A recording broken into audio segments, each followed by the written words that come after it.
Bom dia, tudo bem? A mensagem que Deus colocou para mim hoje, ela diz assim: não existe coração que uma simples oração não possa acalmar. Deus é tudo em todos. Senhor, tende misericórdia de nós. Perdoa, Pai, todos os nossos pecados. Livra-nos de todo mal. Nos afasta de tudo aquilo que não vem de Ti. Nós agradecemos, Senhor, por mais esse dia, pela presença, pela palavra, pelo alimento. Aceita, Senhor, essa nossa oração, esse nosso louvor, pois nós Te amamos, bendizemos, adoramos. Somente Tu é o nosso Deus e em Ti confiamos.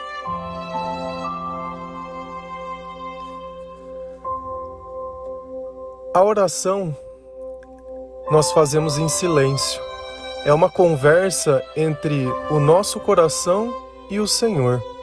A oração é pensar em Deus, é se permitir enxergar, é admitir os erros, é confessar as mentiras, é dizer que nem sempre somos tão bom quanto queremos parecer ser. A oração, ela atrai o Espírito Santo para perto de nós, pois assim Ele pode nos ouvir, Ele pode nos consolar e nós podemos sentir a Sua presença, assim como o sol que brilha lá fora e quando você se coloca aos seus raios você pode senti-lo. Assim é a presença de Deus. Ela traz paz, ela traz alegria, ela traz consolo. Muitas vezes ela traz lágrimas. Lágrimas de um coração muitas vezes machucado, aflito, desesperado. Um coração que tem medo, que não sabe o que vai ser do amanhã. Uma alma que vive na escuridão, que já passou tanta coisa nessa vida, tanta humilhação, tanto sofrimento, e já não consegue mais acreditar em uma saída, nem em nenhum caminho. As pessoas parecem todas iguais. Quando nós vivemos num meio que está contaminado, certamente que não podemos encontrar aquilo que nós buscamos. A presença de Deus, ela parece distante para quem viveu em Sodoma, em Gomorra, terra de pecado. Agora, será que é Deus que falha ou nós que escolhemos baseado nos nossos prazeres ou nas coisas que teoricamente nos fazem esquecer dos nossos problemas?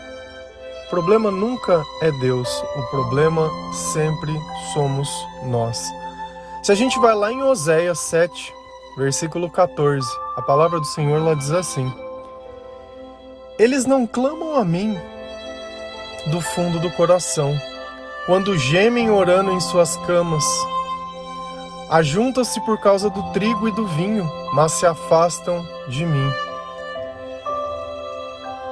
Esse versículo lá tem uma mensagem muito importante, que é aquela oração por interesse, a oração feita por um momento, aquela oração onde você quer alguma coisa, mas depois que você consegue, você dá as costas a Deus. E Deus, Ele não é bobo. Deus, Ele conhece o nosso coração. Deus, Ele conhece, mas em grande parte do tempo, Ele acredita ainda em nós que aquele momento nós vamos entender e fazer tudo diferente, que nós não estamos atrás simplesmente da bênção e da prosperidade, mas sim da salvação, que nós acreditamos em tudo aquilo que Ele diz e confiamos em tudo que Ele é. E na palavra de Oséias, Deus diz: eles não clamam a mim do fundo do coração. A oração para que Deus possa ouvir é aquela feita de coração, é aquela feita de verdade, feita de sentimento, feita quando você pensa e não encontra mais nenhuma solução a não ser o Senhor. E Deus olhando, gemendo, chorando na cama. Na cama, a cama é o nosso Calvário. Quantas e quantas e quantas vezes não ficamos deitados, rolando de um lado para o outro, tentando encontrar um sono que ele não vem, tentando encontrar uma paz que ela não existe, pensando e criando planos, entendendo o problema, mas não tomando nenhuma atitude para resolvê-lo, simplesmente tentando encontrar um culpado, como se colocasse a culpa em alguém fosse permitir que nós pudéssemos dormir. Acordamos, planejamos uma vida diferente, mas sem Deus essa vida ela não existe. Enquanto Deus não participar da sua vida, só vai ser fracasso. E quando algo dá certo, certamente que é sorte.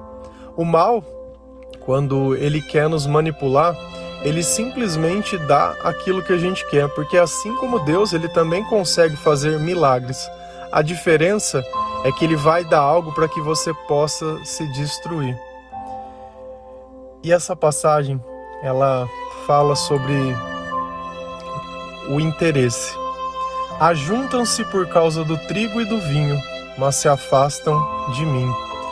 Quando a colheita sai, quanto ela é boa, ela é farta. Quando as chuvas vieram, quando tudo deu certo, o trigo colheu, a vinha deu uva, e as pessoas se ajuntam para se alegrar dessas coisas. E é o que acontece? Se afastam de Deus. Nos momentos que você orou e conseguiu a sua bênção, qual foi o seu próximo passo? Foi louvor e adoração? Ou foi curtir o que você tinha recebido? Vou dar um exemplo que é bem bobo, mas eu acho que dá para compreender muito bem. Vamos imaginar que você tem um filho. Esse filho, ele está o tempo todo com você. Ele conversa, ele participa da tua vida, ele te ajuda a fazer as coisas. Ali, ele está presente no dia a dia. Só que o sonho desse menino é ter um videogame. E você, por muito tempo, renegou sobre isso porque talvez não tivesse condição. E junta um pouquinho dali, guarda um pouquinho dali e vem fazendo as coisas dando certo. Até que chega um dia especial, uma data de aniversário, alguma coisa, e você presenteia esse menino com esse videogame. Ele fica numa alegria tão grande por ter recebido esse presente.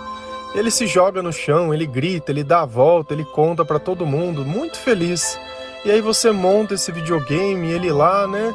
E aí você percebe a primeira coisa. Ele tá tão vidrado naquilo que parece que você não existe mais. E dia após dia, aquele menino que gastava o tempo com a mãe ou com o pai, já não gasta mais o tempo com eles. Assim acontece se você der um celular para uma criança. Será que a nossa presença, ela era falta de opção? Porque a partir do momento que eles podem escolher qualquer outra coisa, eles não escolhem a nós. E é justamente o que essa passagem está dizendo. Olha, o que adianta eu abençoar vocês que cada vez que eu dou algo para vocês, vocês simplesmente pegam a bênção e somem? É dar as costas a Deus. Eu acho que esse exemplo é muito simples de entender, mas ele fala demais sobre nós, em como nós somos quando nós conseguimos aquilo que nós queremos. Começamos a gastar tempo somente naquilo. E as outras coisas? As outras coisas vão entender. Será? Assim a oração, também às vezes em dados momentos, é necessário que nós saiamos dessa cama, desse comodismo, porque é isso que muitas vezes o quarto ele simboliza, o cômodo, o diário, o todo dia. Só que tem momentos que a nossa alma ela está além disso. Ela precisa de uma dose a mais de Deus. Ela precisa de uma presença ainda maior. Se a gente olha Jesus, ele tem um comportamento que é muito natural dele. Lá em Marcos 1:35, a palavra do Senhor diz assim: de madrugada, quando ainda estava escuro, Jesus se levantou-se, saiu de casa e foi para um lugar deserto, onde ficou orando. Jesus, ele acordava de madrugada, e quantas passagens não dizem que ele ficou a noite toda orando ao Senhor. Jesus, o Filho de Deus, aquele que veio para nos libertar, ele tirava um tempo, não no comodismo, mas um tempo além, de se preparar, de acordar antes. Vamos pensar um pouquinho. Hoje ainda, se eu sair de casa cedo, tem energia elétrica. Naquela época isso não tinha. Então será que ele fez uma tocha, fez alguma coisa para poder andar? E ainda caminhou para um lugar que fosse deserto, onde ninguém pudesse vê-lo, ou de repente onde ninguém pudesse atrapalhá-lo.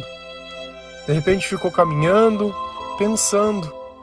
pensando nas coisas que ele viu, pensando nas coisas que ele ouviu, pensando no comportamento das pessoas que ele ajudou. Oração, ela é justamente isso. Não é ficar lá repetindo que nem um papagaio. Oração é conversar, é se expor, é demonstrar, é se importar. E essa é a oração que o Senhor gosta. E essa é a oração que o Senhor espera. Quantas vezes na sua vida você já acordou de madrugada, de repente, para orar para o Senhor? Você que reclama tanto que tem uma causa impossível, mas vive na barra da saia de todo mundo tentando achar alguém que possa conceder o seu milagre, mas você mesmo não. A responsabilidade é nossa. Por que Jesus não foi lá para os discípulos e falou, eu vou ficar dormindo, mas vocês acordem de madrugada e vão lá orar? Porque Deus, quando Ele nos deu um propósito e um chamado, era para que nós o cumpríssemos, não que os outros. Essa mania de achar que você faz tudo para os outros e ninguém faz nada por você, ou a vontade de sempre ser servido, sempre estar recebendo, isso é um veneno para a tua alma, porque mostra que você é incapaz de qualquer coisa. Muito maior é aquele que serve do que aquele que é servido. E o deserto é sempre um lugar de necessidade, um lugar de solidão, um lugar de miséria. É um lugar que, se não fosse Deus, não teria como ser. E quantos desertos nós não passamos em nossas vidas, só que nós não entendemos isso. Ao invés de se apegar a Deus, simplesmente vive reclamando. Reclamar. Clamar, o que é? Orar, clamar, pedir, reclamar. Clamar ao contrário. Enquanto o clamor quem escuta é o Senhor, o reclamar quem escuta é o diabo. Esse é um hábito que nós temos que tem que sair da nossa vida, da nossa alma, do nosso costume. Mania feia de ficar falando. Fala, fala, fala e não fala nada. Não se mostra. Se tem algo que me abomina, é crente que fala em terceira pessoa. Você conversa com a pessoa, só que não dá pra você saber nada sobre dela, porque ela só fica, não, porque Deus tem um propósito pra sua vida, não, porque Deus não sei o quê, não, porque lá não sei... Cara, ele conversa como se fosse a Bíblia falando com você. Se você estiver evangelizando uma pessoa que não conhece o Senhor, poxa, tudo bem, show de bola, excelente, mas se você estiver conversando com um convertido, você ficar se fazendo, sei lá, se escondendo atrás da Bíblia, eu não entendo. É abominável isso. É abominável. Parece o diabo conversando com Jesus. Mas não está escrito que...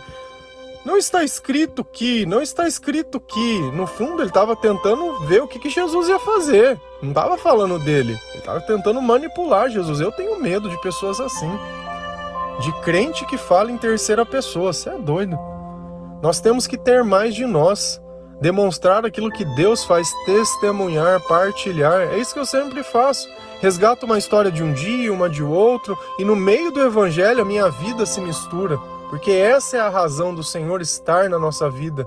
Deus conosco, Deus que faz parte da nossa vida. E quando nós oramos, nos aproximamos de Deus, sentimos que o Senhor tem nos ouvido, sentimos a presença do Senhor dentro do nosso coração. Lá em 1 João 5,14 a palavra diz: esta é a confiança que temos ao nos aproximarmos de Deus.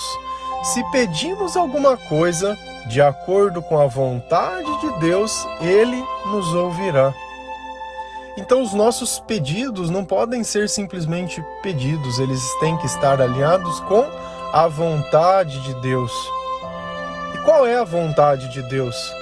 A vontade de Deus não é vaidade, a vontade de Deus não é ser melhor, a vontade de Deus não é fugir. Por que eles não oravam? Olha, Senhor, tira o deserto de nós. Ou pediam, façam que nos podemos chegar à terra prometida. Ao invés de olhar o que você tem passado, olha onde você quer estar. Olha qual é o teu objetivo. Senhor, salva de nós mesmos. Já falamos sobre isso. Todos os dias nós falamos de alguma coisa. Todos os dias nós damos um passo rumo ao céu. Um passo onde você não paga nada. Onde nós não esperamos que você faça nada. Você simplesmente precisa gastar 20 minutos do seu tempo. Depois eu tenho certeza que essa mensagem ela fica dentro do teu coração, fermentando. E cada vez mais Deus ele vem trabalhando na sua vida. A coisa mais comum que tem é pessoas que escutam um período e param depois voltam onde estava e fica nesse ciclo, vai e volta, vai e volta, vai e volta. É incompreensível. Às vezes eu escuto uma coisa que eu não concordo, mas você pode não concordar comigo, tem todo o direito disso, mas eu prego a palavra de Deus. Então quando você não concorda com Deus, você está concordando com o diabo. Talvez tem coisas que eu não tenho maturidade ainda espiritual para aceitar, mas eu não vou me afastar de Deus por causa disso. Eu não vou deixar o meu pecado ser maior que a minha vontade de ser salvo. Então eu me coloco sempre diante de Deus, na minha condição, da forma que eu estou. Por quê? Porque assim como diz João, esta é a confiança que temos a nos aproximar de Deus. Todas as vezes que eu me aproximo e eu oro, e eu sei que está alinhado, eu sei que Ele conversa comigo, eu sei que Ele fala comigo, eu sei que Ele me atende quando é necessário. No começo eu tinha costume de orar pedindo coisas. A minha oração hoje em dia vocês veem no começo, que é sempre agradecendo e pedindo perdão, para que a misericórdia e a graça de Deus me alcance, e para que na presença do Espírito Santo eu possa conversar com Ele, e eu possa dizer, olha, gostaria disso, se for da sua vontade. Gostaria de poder ajudar, se for da sua vontade. E assim vem sendo. E tem funcionado. Eu acho que a religião, que é a melhor, é aquela que nos deixa mais próximos de Deus. Se a partir do instante que você pensa e sente algo ruim, quando pensa em ir para a igreja, ou não sente vontade, ou sente desanimado, ou sente alguma coisa, cara, tem alguma coisa errada nesse lugar. Porque nós sentimos vontade de ir atrás daquilo que nos agrada, daquilo que nos faz sentir amor. Todo mundo gosta daquilo que gosta, esse é o fato. Ninguém quer ficar longe disso. E essa religião, muitas vezes, ela se mistura com o misticismo, daquele onde eu preciso sofrer para estar perto de Deus. Não sei de onde tem isso na Bíblia. Não existe. O sofrimento de Jesus foi para demonstrar a maldade dos homens. Não foi para dizer, olha, você precisa sofrer e passar o que eu passei, porque nenhum justo ou nenhuma pessoa poderia ter feito o que ele fez. Nenhum sacrifício de outra pessoa poderia valer. Esse é o ponto que às vezes a gente não percebe. Não vai ter outro Jesus. Já teve. Nós não precisamos de outro igual. Nós já temos. Nós já temos. Agora a questão toda é: o que tem dentro do fundo do teu coração? Se Deus te perguntasse, o que tem dentro do fundo do teu coração? O que você diria? Mágoa, tristeza, dor, desesperança, fracasso, medo, angústia, ansiedade, solidão. Todos esses sentimentos que eu citei são sentimentos oriundos da ausência de Deus. Então, quando eu oro com o coração desse jeito, certamente que está faltando oração na minha vida. Porque quando Deus está em mim, o resto da frase se completa. Deus é tudo em todos. Ser tudo é se sentir completo. Eu já não sou uma metade que espera outra metade. Eu não sou uma cadeira de 3 pernas que não para em pé. Que se alguém não estiver perto, eu não me sinto bem. Se alguém não estiver perto, eu não me sinto vivo. Se alguém não me estiver perto, eu não me sinto amado. Se alguém não me dá atenção, eu não me sinto importante. Isso não existe. Isso é maluquice. Isso é maluquice. Porque quando Deus ele nos se aproxima, nada disso importa. É como se você recebesse uma notícia agora. Olha, você tem 1 semana de vida. O que você ia fazer? Você não ia aproveitar essa semana? Ou ia continuar reclamando do marido, reclamando da família, reclamando do filho, reclamando do emprego, reclamando da conta? Não, você ia viver o que tem de bom da vida. Olha de novo a nossa reclamação. A reclamação ela serve para quando eu tenho tempo. Mas para quando eu não tenho mais tempo, aí eu quero viver. Seria melhor viver o tempo todo? O tempo todo. Confia em Deus. Se aproxima dele. Você vai encontrar uma vida que você nunca encontrou. Leia a palavra de Deus, escute louvores, escute pregações, ajude ao próximo, mas primeiro ajude a si mesmo.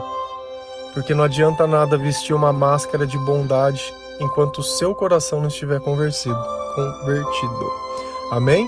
Que Deus abençoe cada um de vocês, que o Senhor possa tocar o seu coração nessa mensagem, que Jesus ele habite a tua casa, que Jesus ele habite a sua vida, que você possa remover tudo isso de ruim que existe dentro de você, que quando você receber uma bênção, você não se afaste de Deus, muito pelo contrário, mas glorifique ainda mais ao Senhor.